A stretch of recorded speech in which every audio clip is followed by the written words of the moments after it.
When I walked into his room, I knew my mom wouldn't approve of what I was wearing. A short black dress, tight enough to hug every curve, and thin straps that barely stayed in place. I didn't expect anyone to be home, but when his eyes met mine, I realized this was something else entirely. He wasn't supposed to look at me like that, yet I didn't want him to stop. It started as just another quiet evening at home.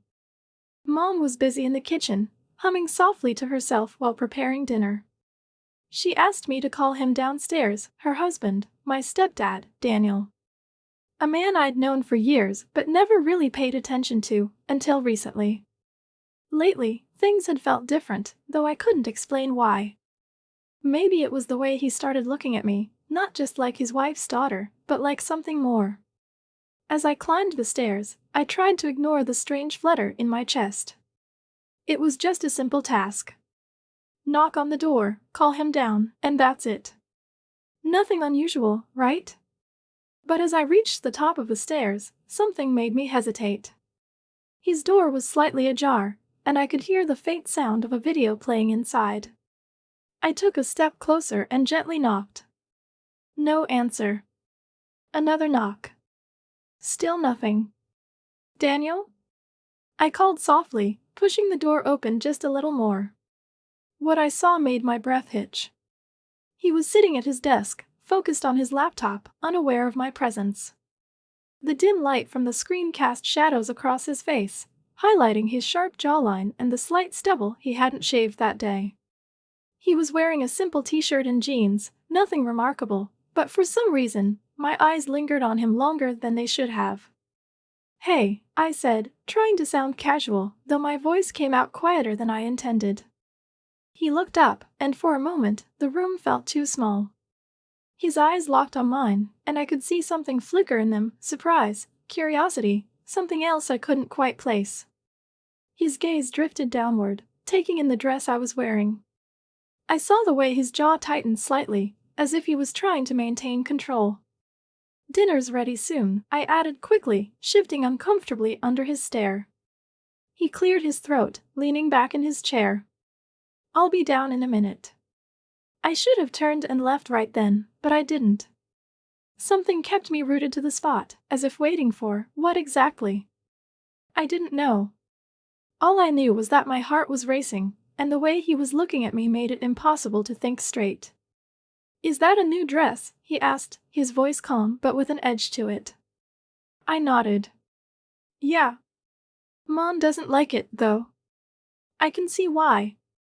His eyes lingered a moment longer before he looked away, pretending to focus back on his laptop. "It's distracting." There it was. That word. Distracting. My mind spiraled at the implication, and suddenly, the air between us felt charged with something dangerous. I didn't know whether to feel flattered or ashamed, but one thing was clear: I wanted to stay, just to see what would happen next. "I'll tell Mom you'll be down soon," I said, finally finding my voice and taking a step back toward the door. "Yeah, do that," he replied, though his tone was different now. Lower. Rougher. Like he was trying to mask whatever he was feeling. I turned and walked out, but I could feel his eyes on me until I disappeared down the hall. As soon as I was out of sight, I exhaled the breath I didn't realize I'd been holding. My mind was spinning, replaying every second of that encounter. What just happened? Was it all in my head, or had there been something real in the way he looked at me? Something he wasn't supposed to feel, something I wasn't supposed to want. I returned to the kitchen, trying to act like everything was normal. Mom was still humming, oblivious to the storm brewing inside me. But no matter how hard I tried, I couldn't shake the feeling that tonight was only the beginning. And deep down, a part of me knew things were about to get a whole lot more complicated. I told myself it was nothing. Just a weird moment, an awkward exchange, nothing to dwell on. But deep down, I knew that wasn't true. Something had changed that night, something I couldn't ignore no matter how hard I tried. I caught myself thinking about him more than I should have. His voice, his eyes, the way he looked at me, it all lingered in my mind far too long after it happened. The next morning, I tried to act normal, like nothing was different. But as soon as I walked into the kitchen and saw him sitting there with his coffee, everything came rushing back. He glanced up when I entered, and for a split second, our eyes met. There it was again, that strange, unspoken tension hanging in the air between us. "Morning," he said, his tone neutral, as if nothing had happened. But his eyes betrayed him. They lingered just a little too long, as if searching for something in my expression. "Morning," I replied, forcing a casual smile as I grabbed a glass of water. I could feel his gaze on me, even when I turned away. My heart raced, my hands trembling slightly as I tried to steady myself. "Calm down," I thought. "You're imagining things." But was I? I sat at the table across from him, and for a few minutes, we just existed in the same space, neither of us speaking. Mom had already left for work, leaving us alone in the quiet house. The silence felt heavy, almost suffocating, until he finally broke it. "Did you sleep well?" he asked, his voice low, almost hesitant. "Yeah," I lied. In truth, I'd barely slept at all. My mind had been too busy replaying every detail of last night, every glance, every word. He nodded, taking another sip of his coffee. "Good." Silence returned, but it wasn't the kind of comfortable silence we usually shared. This felt different. Tense. Loaded. Like there was something neither of us wanted to say but couldn't stop thinking about. Over the next few days, that tension only grew. Every time we crossed paths, it was there, subtle but undeniable. His eyes would meet mine for a second too long, and I'd feel a spark of something I didn't want to acknowledge. I started to notice things I hadn't before, the way his voice softened when he spoke to me, the way he always seemed a little too aware of my presence. And then there were the accidental touches. They shouldn't have meant anything, but they did. A brush of his hand against mine when we passed each other in the hallway. His fingers grazing my arm when he handed me something at the table. Each time, my skin burned where he touched me, and I hated how much I liked it. One evening, we were both in the living room. Mom was working late, and it was just the two of us again. He was sitting on the couch, reading something on his phone, while I pretended to watch TV. In reality, I couldn't focus on the screen at all. My mind was too busy replaying every interaction we'd had in the past few days, wondering if he felt it too, this strange pull between us. "Everything okay?" he asked suddenly, breaking me out of my thoughts. "Huh? Oh, yeah. Just tired," I lied, hoping he wouldn't see through it. He gave me a small, knowing smile, one that made my stomach twist in ways it shouldn't have. "You've seemed distracted lately." "I guess, just a lot on my mind," I said, trying to sound casual, but my voice betrayed me. It was too soft, too unsure. He didn't press further, but his eyes stayed on me a moment longer than necessary before he turned back to his phone. I could still feel the weight of his gaze, even when he wasn't looking at me. That night, as I lay in bed, I couldn't stop thinking about him. About the way he made me feel, confused, anxious, excited. I knew it was wrong. He was my stepdad, my mom's husband. Thinking about him like this was dangerous, forbidden. But no matter how many times I told myself to stop, I couldn't.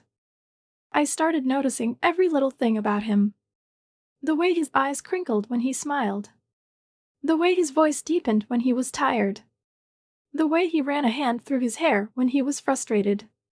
Every detail felt magnified, more significant than it should have been. And with every passing day, my feelings grew stronger. It wasn't just attraction. It was something deeper, something that scared me because I didn't know how to handle it. I wanted him in ways I couldn't admit, not even to myself. The turning point came one afternoon. Mom was out running errands, and it was just the two of us at home. I was in the kitchen, making a snack, when he walked in. I didn't hear him at first, so when he spoke, I jumped slightly. "Sorry, didn't mean to startle you," he said, a hint of amusement in his voice. "It's fine," I said quickly, my heart pounding in my chest. He was standing too close, close enough that I could feel the heat radiating off his body. For a moment, neither of us moved. The air between us felt charged, like something was about to happen. I could feel my pulse quickening, my breath coming faster as he reached past me to grab something off the counter. His hand brushed against mine, and I froze. Time seemed to slow. I could feel every inch of where our skin touched, every beat of my racing heart. He didn't move away immediately, and neither did I. It was like we were both waiting for the other to make a move, to break the tension that had been building between us for days. Finally, he stepped back, clearing his throat. I should, let you finish. Yeah, I said softly, my voice barely above a whisper. He left the kitchen, but the moment stayed with me long after he was gone.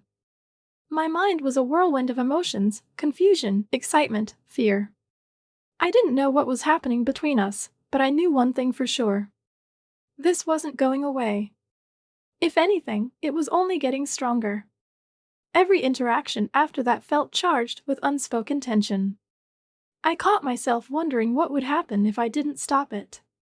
If I let myself give in to the feelings I was trying so hard to ignore. But it wasn't just about me. It was about him, about Mom, about the line we were dangerously close to crossing. And yet, despite everything, I couldn't stop myself from wanting more.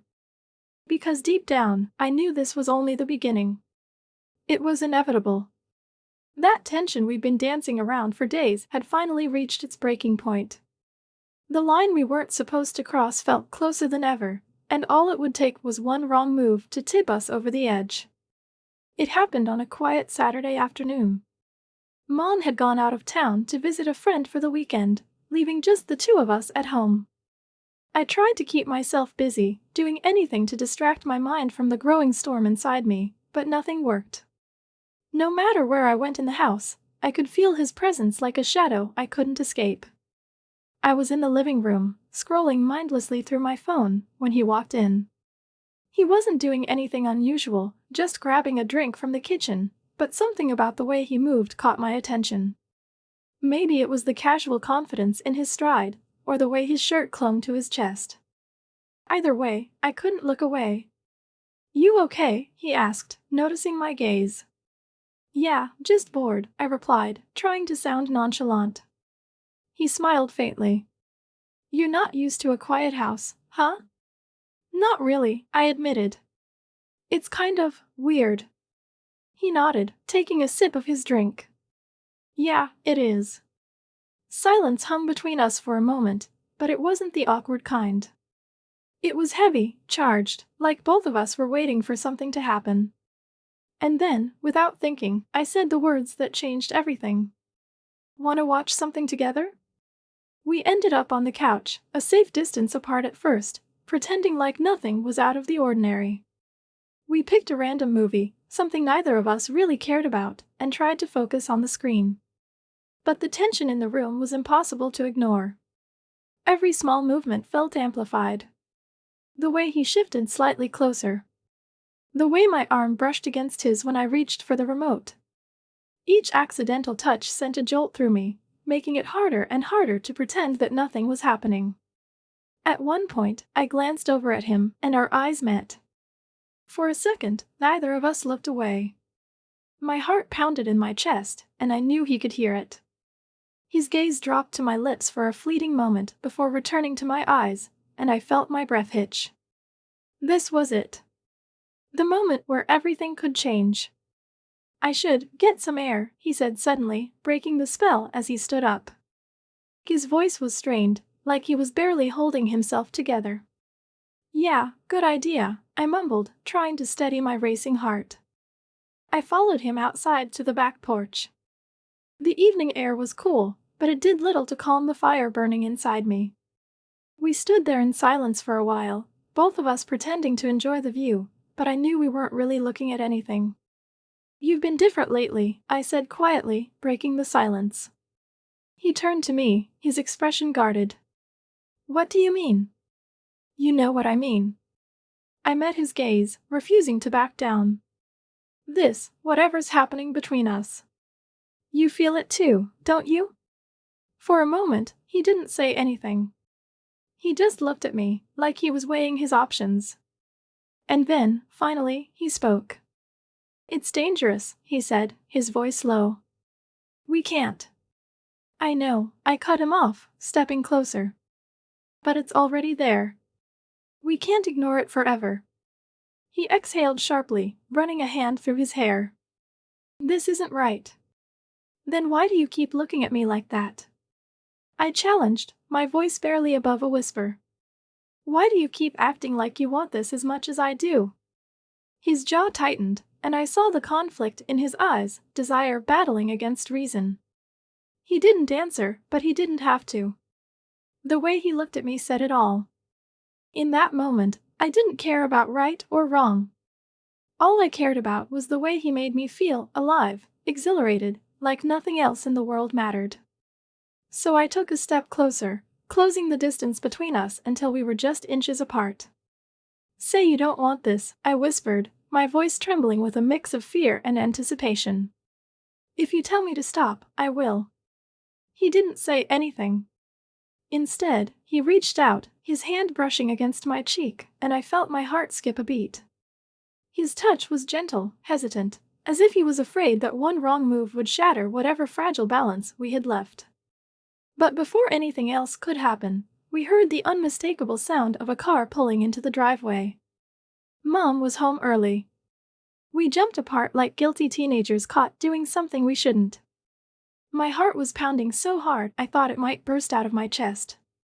He looked at me one last time, his eyes filled with a mix of regret and longing, before turning and heading back inside. That night, I lay in bed, replaying everything that had happened. We hadn't crossed the line, not completely, but we've come dangerously close. And now, I didn't know how to go back to pretending that nothing was happening between us. Because the truth was, I didn't want to go back. I wanted more. And I had a feeling, so did he. I tried to keep my distance after that night. I told myself it was for the best, that if I stayed away, I could stop thinking about him, stop feeling the way I did. But it didn't work. Every time I saw him, something twisted inside me. It didn't matter if we were in the same room or just passing each other in the hallway, the tension was always there, suffocating and undeniable. Worse, I started noticing things I never paid attention to before. The way he smiled at my mom, the way she touched his arm when they talked. It made my chest tighten with something ugly, jealousy.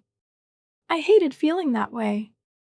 I hated the way my mind spiraled into dark places, wondering if he looked at her the same way he looked at me. But why wouldn't he? She was his wife. I was just something he shouldn't want.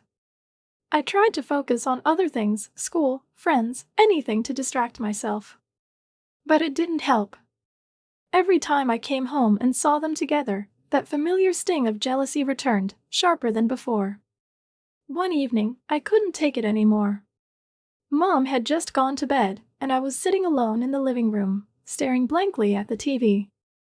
I didn't hear him come in until he was standing right behind me. Hey, he said softly, and I jumped, startled by his presence.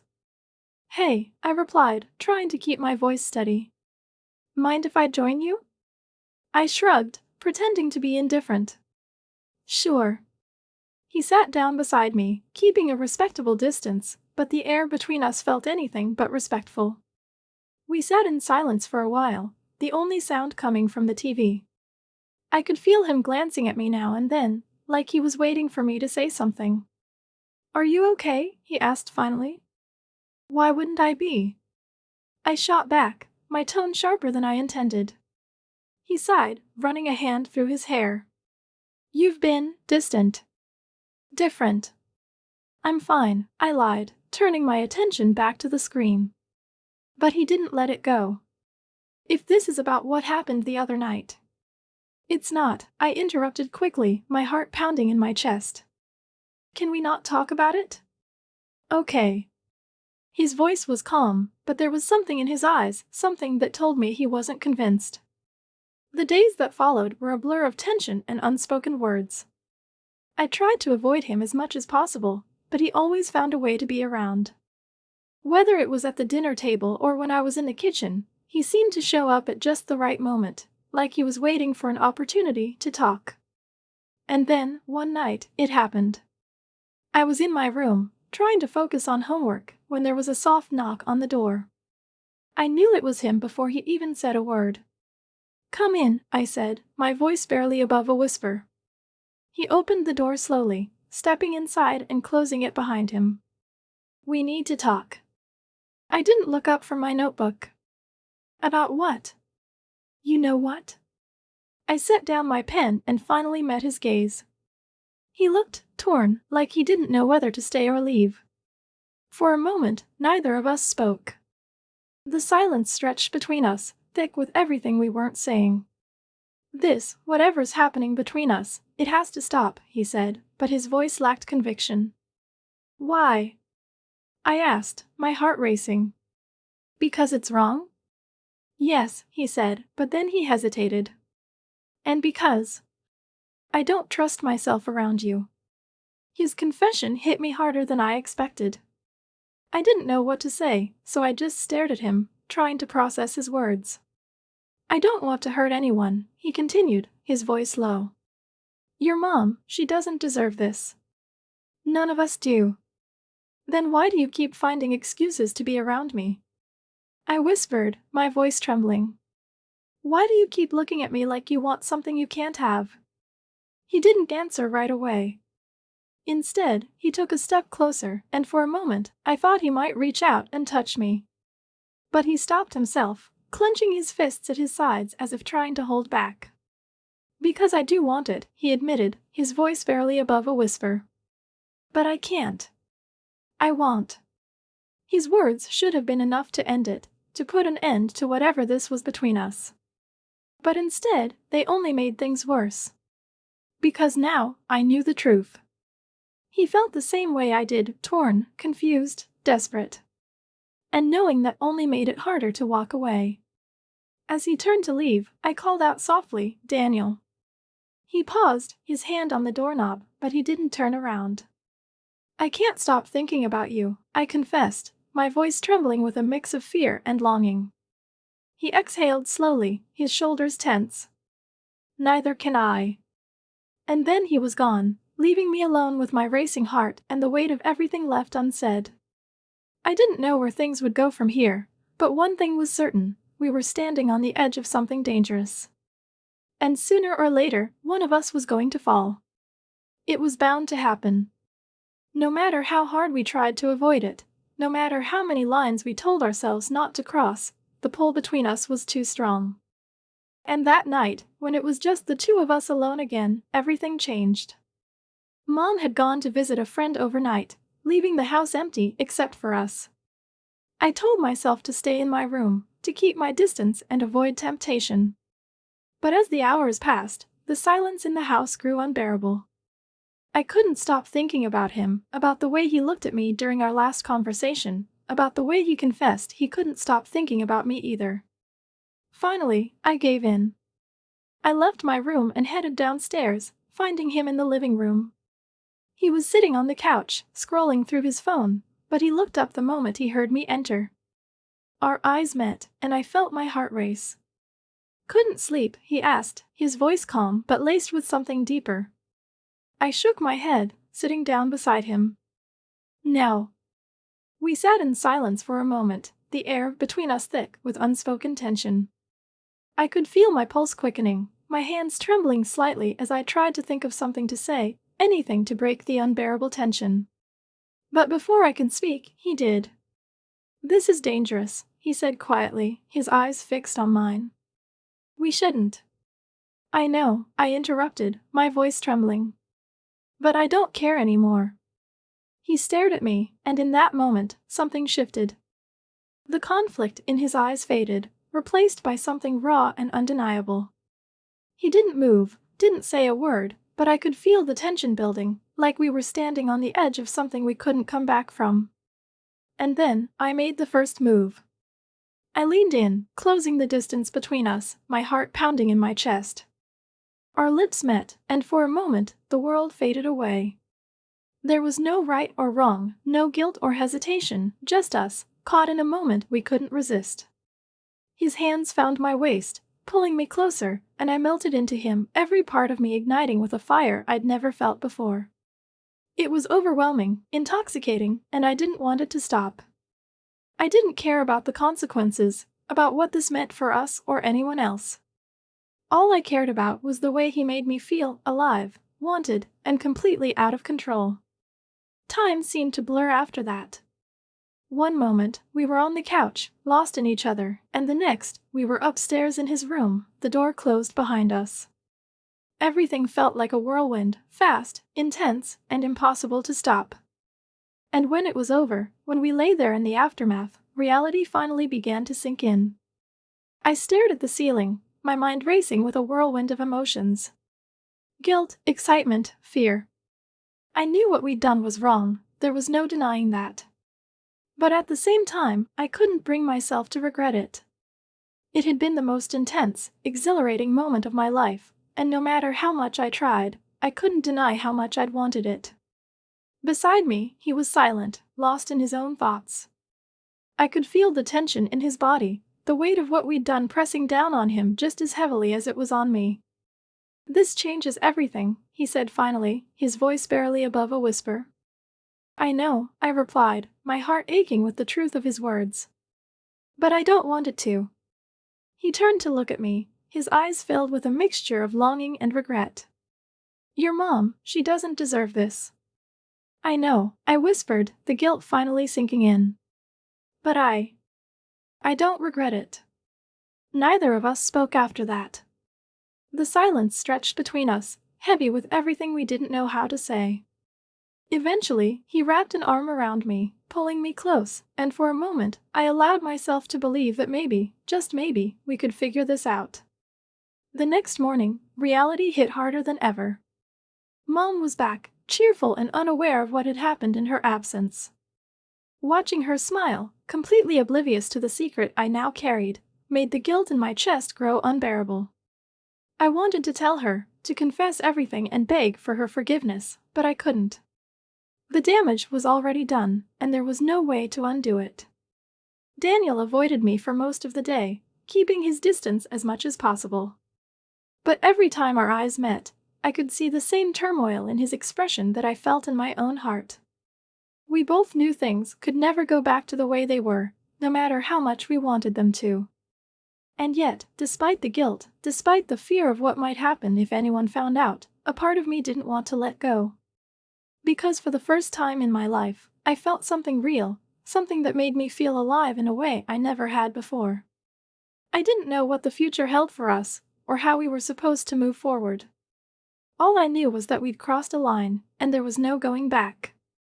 Whatever came next, we'd have to face it together. I thought we could keep it hidden. After all, who would suspect anything? I acted normal around Mom, pretending nothing had happened, but deep inside, I was terrified. Every time Daniel and I crossed paths, the tension between us was unbearable. We didn't talk, didn't even exchange more than a glance, but it was always there, the secret we shared. At first, things seemed fine. Too fine. Mom didn't notice anything, and I started to believe we might actually get away with it. But then, little things started to change. She began watching us more closely, her eyes lingering whenever we were in the same room. At dinner, she'd ask strange, pointed questions, like, "So, what did you two do while I was gone?" Her tone was light, almost casual, but there was something underneath it, suspicion. I tried to brush it off, telling myself I was being paranoid. But the way Daniel avoided her gaze, the way he barely spoke, only made it worse. The breaking point came one night when I walked into the kitchen and found Mom standing there, arms crossed, waiting for me. "Is there something you want to tell me?" she asked, her voice calm, too calm. "What do you mean?" I asked, feigning ignorance, though my heart was racing. She took a step closer, her eyes narrowing. "Don't play dumb. I've seen how you two act around each other. You think I wouldn't notice?" I opened my mouth to deny it, but the words wouldn't come. Panic gripped me as she continued, her voice growing colder with each word. "I trusted you. I trusted both of you," she said, her tone filled with a mix of anger and something else, something darker. "But you went behind my back." I expected her to scream, to cry, to throw something. But instead, she smiled, a cold, calculating smile that sent chills down my spine. "You're going to regret this," she said quietly. "Both of you." I didn't know what she meant, but I knew one thing for sure: this wasn't over. Not by a long shot. And just like that, everything I thought I knew shattered. I didn't know what she was planning, but the look in her eyes told me it wasn't going to be anything I expected.